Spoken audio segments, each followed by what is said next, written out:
আচ্ছা ভেবে দেখুন তো, আপনি রাতে ঘুমাতে গেলেন আপনার স্বামী আর ফুটফুটে 7 বছরের মেয়েকে নিয়ে, কিন্তু পরদিন সকালে ঘুম থেকে উঠে দেখলেন আপনার সেই চিরচেনা ঘরটা আর নেই।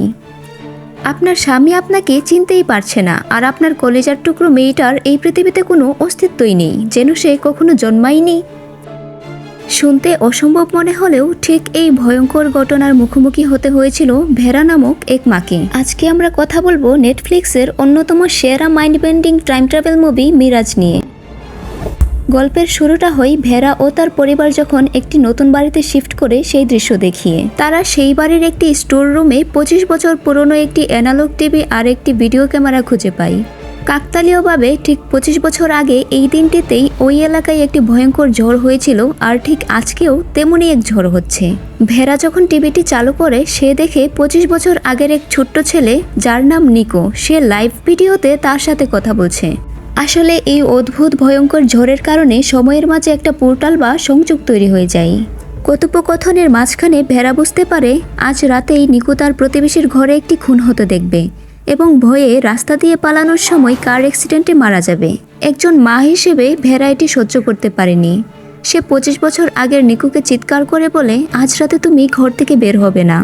নিকু ভেরার কথা শুনে এবং সে প্রাণে বেঁচে যায়।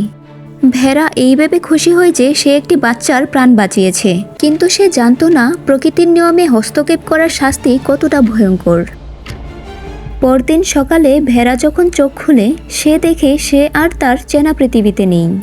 অতীতের নিকু বেঁচে যাওয়ার কারণে পুরো টাইমলাইনই বদলে গিয়েছে।